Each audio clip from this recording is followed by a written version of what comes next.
Halo anak-anak ibu, selamat pagi. Hari ini kita tema 8 tentang lingkungan sahabat kita. Subtema 3 yaitu usaha pelestarian lingkungan. Pembelajaran 1 tentang ilmu pengetahuan alam. Sebelum pembelajaran kita mulai, mari kita berdoa terlebih dahulu. Doa dimulai. Doa selesai. Oke anak-anak ibu, mari kita ikuti dan kita simak video pembelajaran hari ini. Mari kita perhatikan gambar berikut ini.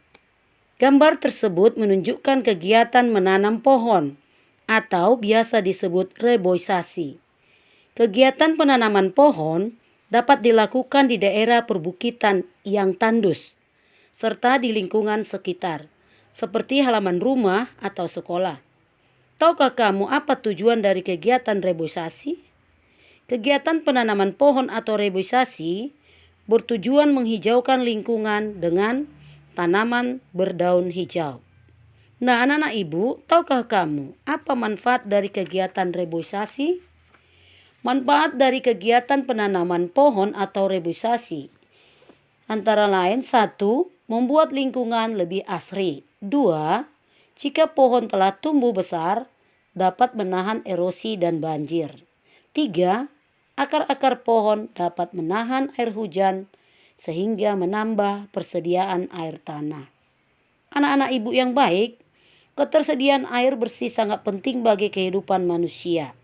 Berbagai upaya dapat kita lakukan untuk menjamin ketersediaan air bersih. Syarat air yang layak digunakan sebagai air minum dan untuk memasak. Pertama, jernih. Kedua, tidak berasa. Ketiga, tidak berbau. Selain itu, kualitas air yang dapat digunakan untuk mencuci pakaian. Air yang digunakan harus jernih serta dapat melarutkan kotoran dan sabun. Tidak mencuci dengan air sedah, yaitu air yang mempunyai kandungan mineral tinggi. Jika digunakan untuk melarutkan deterjen, air sada hanya dapat menghasilkan busa. Akibatnya, kemampuan deterjen mengangkat noda pada pakaian akan berkurang. Mencuci pakaian dengan air sada juga mengakibatkan pakaian menjadi kusam. Sedangkan untuk menyiram tanaman, air yang digunakan sebaiknya tidak mengandung zat kimia berbahaya bagi tanaman. Misalnya air deterjen. Namun kita dapat menggunakan air bekas mencuci bahan makanan atau air hujan untuk menyiram tanaman.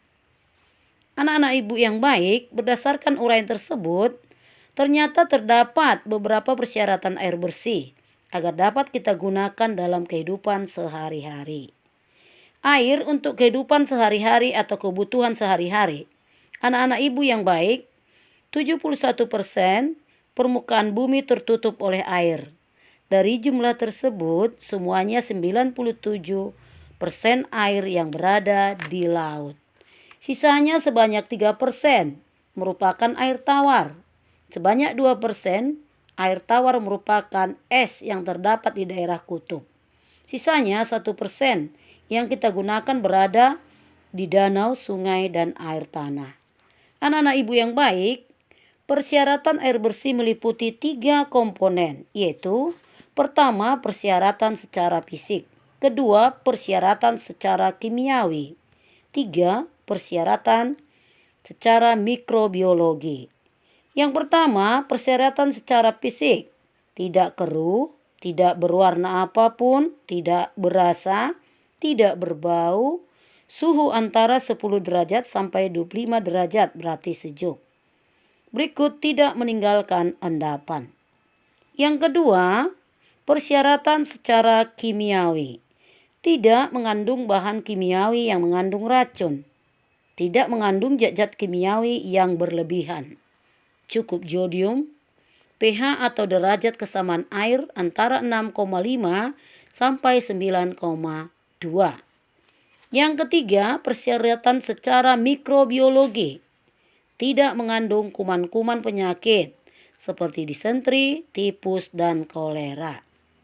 Masyarakat memerlukan air dalam jumlah yang sangat besar. Air yang akan digunakan diambil dari sungai-sungai terdekat atau sumber-sumber air lain seperti sumur. Air dari sungai dan sumber-sumber air dialirkan dan disimpan dalam tangki penampung yang sangat besar. Tangki penampungan berisi air, ditambahkan sejumlah kecil gas klorin untuk membunuh kuman berbahaya. Selanjutnya, air dipompa melalui pipa bawah tanah menuju ke rumah-rumah penduduk. Air inilah yang digunakan untuk keperluan sehari-hari masyarakat. Sumber air lainnya didapat dari penggalian tanah. Lubang penggalian ini dinamakan sumur. Masyarakat membuat sumur sebagai sumber air untuk keperluan sehari-hari. Dahulu orang menggunakan timba untuk mengambil air dari dalam sumur. Namun sekarang kita dapat menggunakan pompa air bertenaga listrik. Dengan pompa itu, air dialirkan ke atas melalui pipa menuju bak penampungan air, kamar mandi, dapur, dan tempat-tempat lain di rumah. Demikianlah penjelasan Ibu Guru hari ini. Sebagai tugasmu adalah 1. Apakah manfaat dari penanaman pohon atau reboisasi? Kedua, air bersih meliputi 3 komponen. Tuliskan serta jelaskan persyaratannya masing-masing sesuai dengan yang Ibu jelaskan melalui video. Setelah selesai dijawab, kirimkan tugasnya ke Classroom ya nak. Oke, tetap semangat.